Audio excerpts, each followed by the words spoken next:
In 1926, Trudy Ederle was the first woman to successfully swim the English Channel.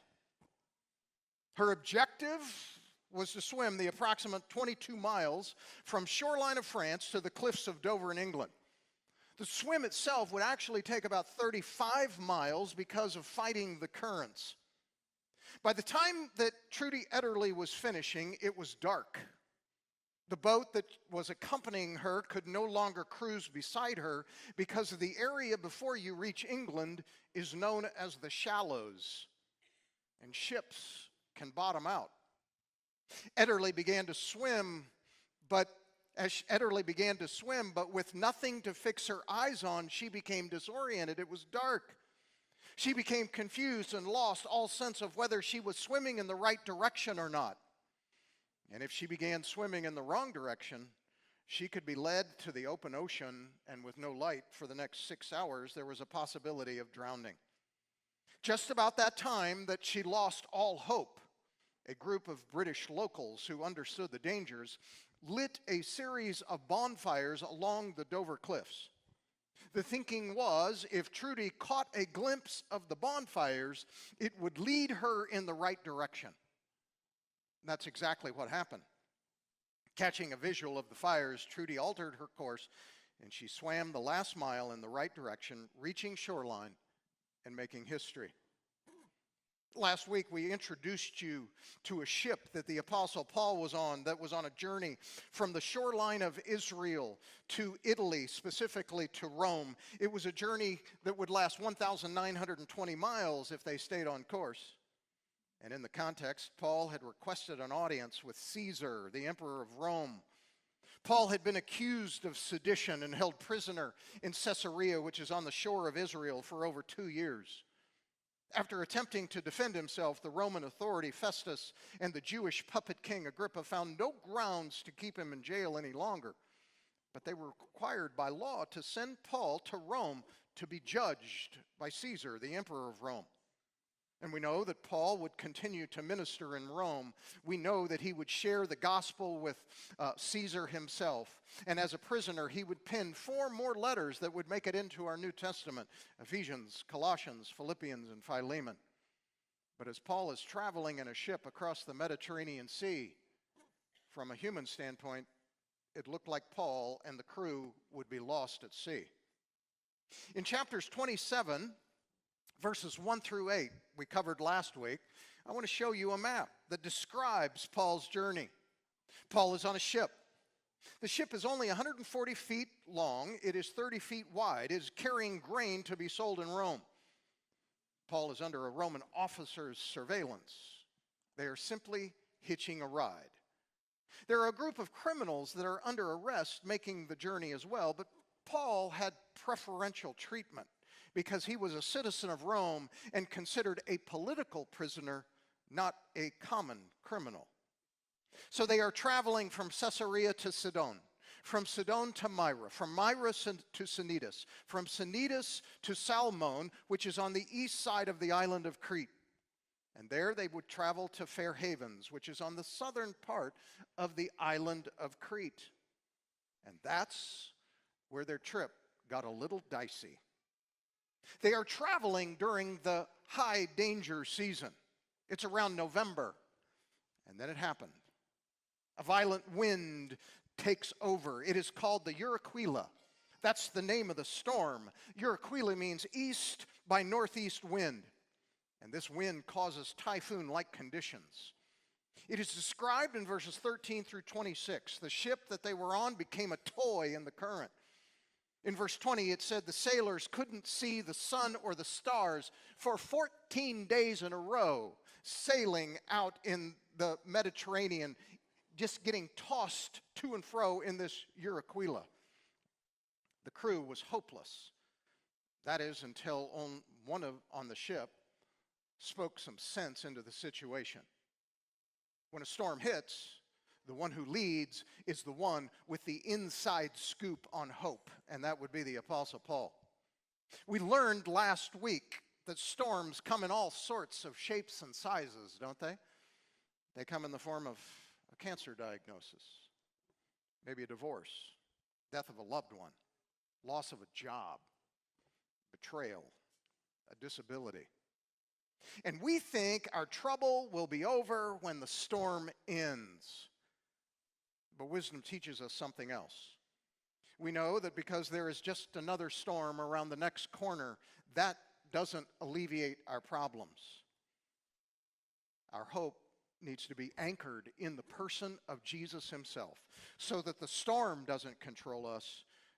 We are controlled by the one who even the wind and the waves obey.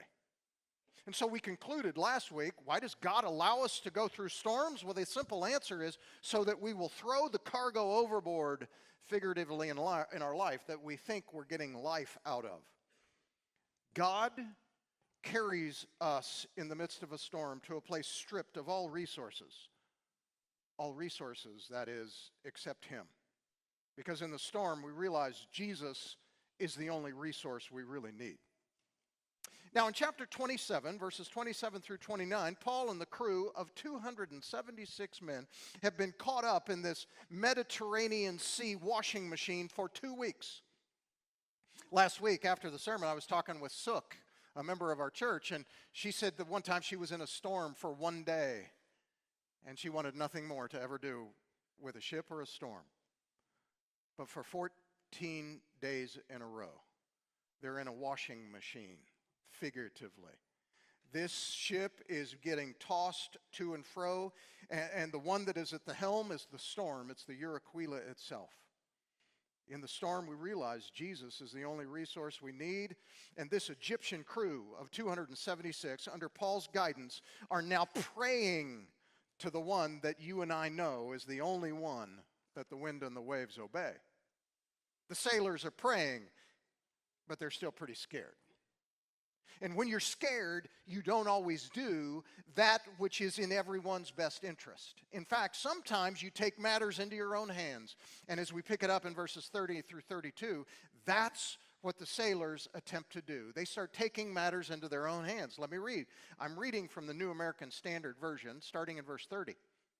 But as the sailors were trying to escape from the ship, and how to let down a ship's boat into the sea on the pretense of intending to lay out anchors from the bow, Paul said to the centurion and the soldiers, unless these men remain on the ship, you yourselves cannot be saved. Then the soldiers cut away the ropes of the ship's boat, and it fell away. Now, what is going on here? Well, there's a group of sailors that are attempting to save themselves rather than be a part of the crew working together.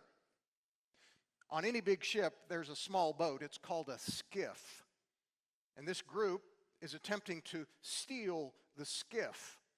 Their thinking was that the ship they are on is headed to some disaster. And they're thinking, we have a better chance of survival if we are on a little boat when the big boat crashes. And Paul calls them out. See, Paul had received a promise we looked at last week from an angel sent by God. And God said, I will rescue all 276 passengers. In fact, he says, not a hair on their head will be harmed. And Paul appeals to the leader. He says, these skiff stealers will not be under God's promise if they reject God's promise. So the soldiers on deck, under Paul's leadership, cut the skiff away. Don't miss the lesson here. Don't expect to benefit from God's promises if you choose to reject God's promises. Another way of saying that, don't expect to be saved if you reject God's way that he saves. Now let's go back to the storm. When what was demanded for survival was all hands on deck.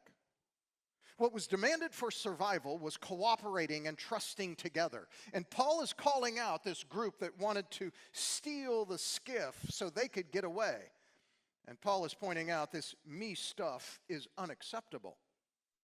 Now we look at verses 33 through 34. And I want you to observe the one who has the insight on hope, Paul, leads the crew to some worship time. This is a runaway ship. And the storm is steering it, and circumstances from a human perspective are dire. And they're under Paul's leadership. They're having a worship service. It's the church of the Aquila. Look at verse 33. It says, until the day was about dawn, Paul was encouraging them to take food and saying, today, the 14th day, you have been constantly watching and going without eating, having taken nothing. Verse 34. Therefore, I encourage you to take some food. Somehow Paul had some bread there. For this is for you, for your preservation. For not a hair from the head of any of you will perish. Now, why does he say that? Last week in verse 25, we didn't really spend a whole lot of time on it. But I want to bring your attention to it. There was a statement that Paul said. He said, I believe God. It was an emphatic statement. Let me turn it on you. Do you, in the storms that you face, do you still believe God? Or are you just clinging to this thing called Christianity as long as Christianity works for you? But the minute you perceive it doesn't really work the way you want it to, you ditch God and go for the skiff and try to take matters into your own hands. Do you believe God? That He alone is the life raft. Even if you die for the purpose of making His name great, do you believe God? If you do, just in the quietness of your heart, this may sound really unorthodox, just where you're sitting in the quietness of your heart, just say, God, I believe you. Whatever the storm brings, do you believe Him? Just tell Him in the attitude of your heart right now, okay, no matter what the storm, I believe you. Now as we look at verse 35 through 38, I want you to understand something. Let me read verse 35 through 38. Having said this, he took bread and gave thanks to God in the presence of all, and he broke it and began to eat. It's like Paul, in the midst of this storm, is serving communion up to these guys. Verse 36, all of them were encouraged, and they themselves also took food. Verse 37, all of us in the ship were 276 persons. Verse 38, when they had eaten enough, they began to lighten the ship by throwing out the wheat in the sea. I want you to understand something, Paul and the 276 on ship. They don't know exactly where they are. They're somewhere in the Mediterranean. They haven't seen the sun and the stars for 14 days. All they knew is that they are moving on a runaway ship. You know, there is one thing worse when you are on a runaway ship than running into rocks and being splintered. There's one thing worse than being on a runaway ship and thinking we're going to hit rocks sometime or we're going to hit another ship. The worse than that is not hitting anything.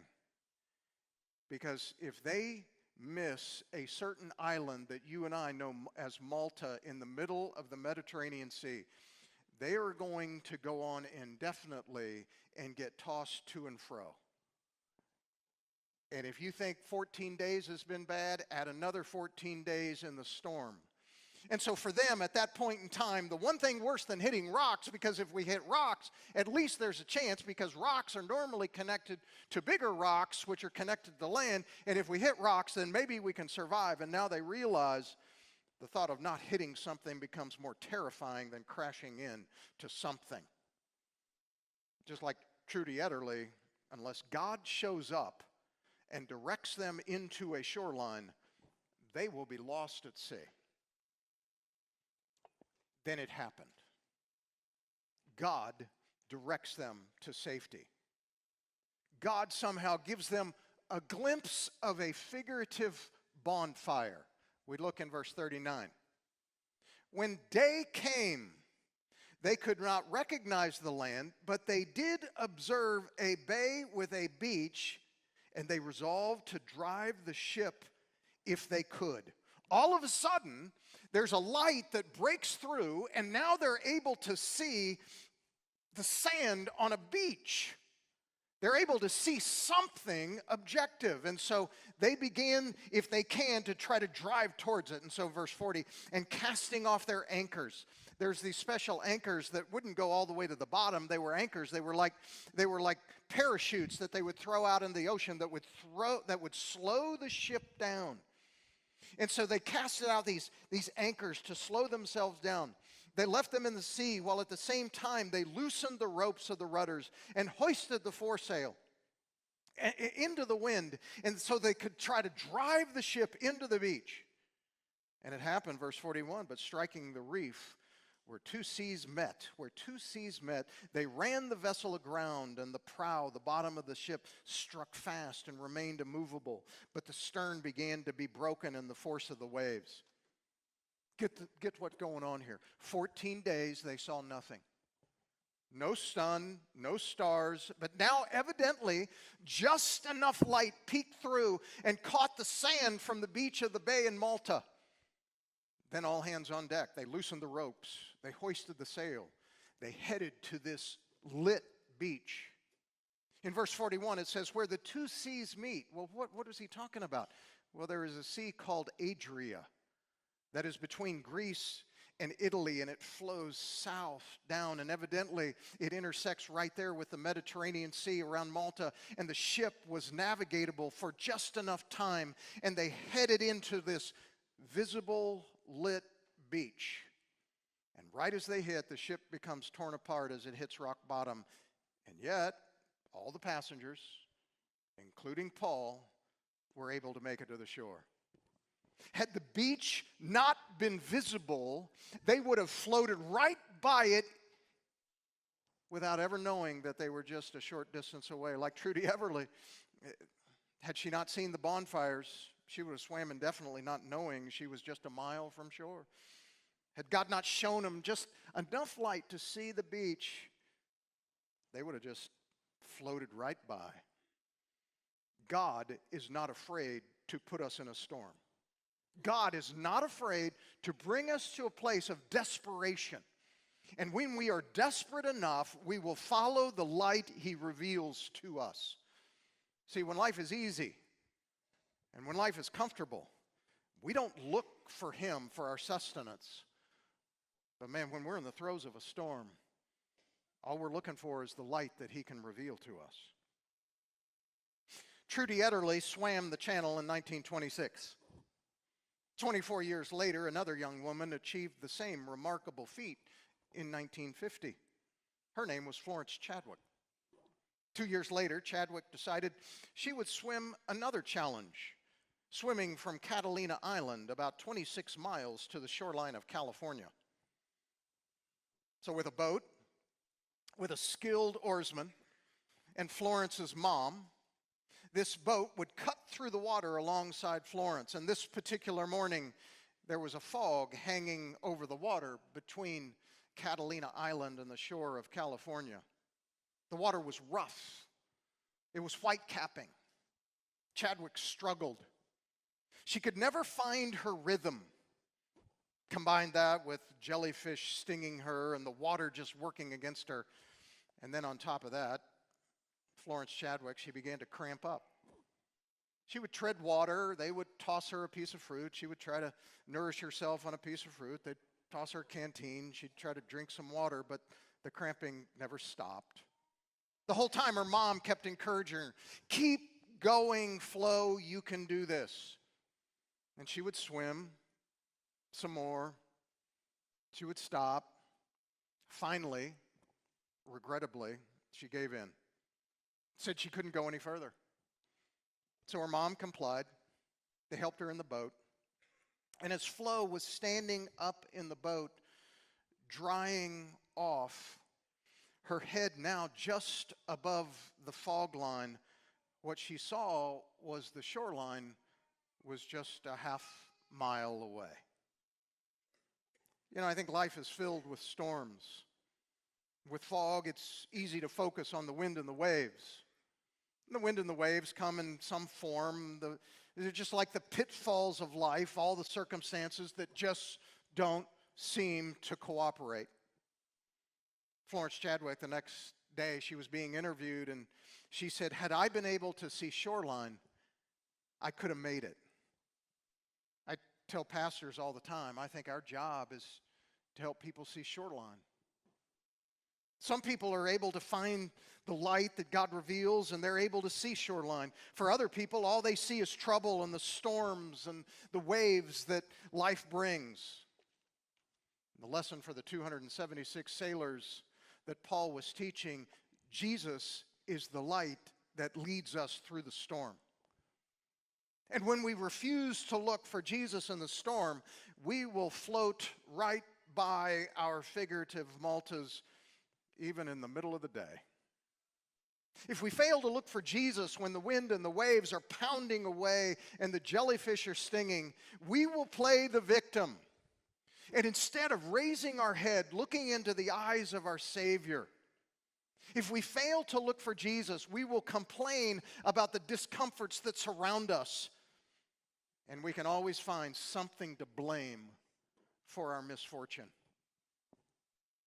Allow me to close our time with some advice.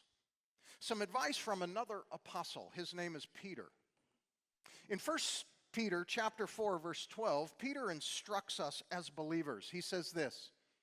He says, "Don't be surprised by the fiery ordeal among you as though some strange thing were happening to you." I want you to understand the context of this. Peter says, don't be surprised by the fiery ordeal among you as though some strange thing were happening to you. Here's the context that Peter is writing that. Peter is writing that, and in Rome, Nero is the emperor at the time. And Nero is lighting Christians on crosses to keep his garden lit at night.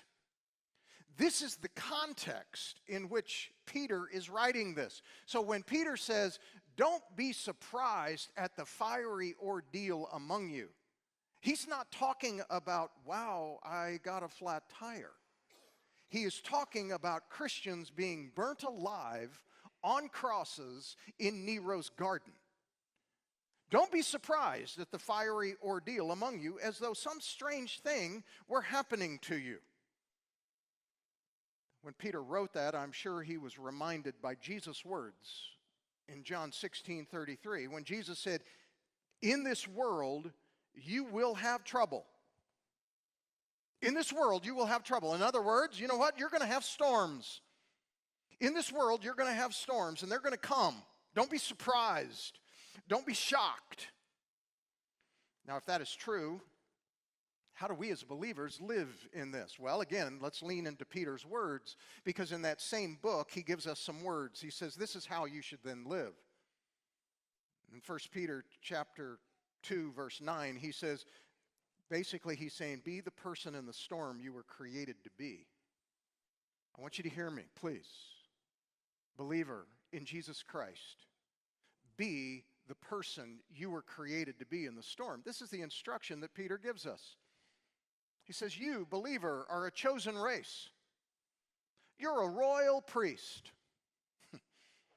You're a royal priest, a holy nation, a people for God's own possession. So he says, be the person God created you to be in the storm. He says, you're a royal priest. You know what's interesting about Peter's choice in words? He calls you a royal priest. Now, the original reader would have read that and gone, whoa, wait a minute. Because in the Old Testament, somebody who was a descendant of royalty couldn't be a minister. Somebody who was a minister couldn't be royalty. And in Jesus, when you placed your faith in Jesus Christ, he combined the two offices. He said, you are royalty. You are a descendant of the King of Kings and the Lord of Lords.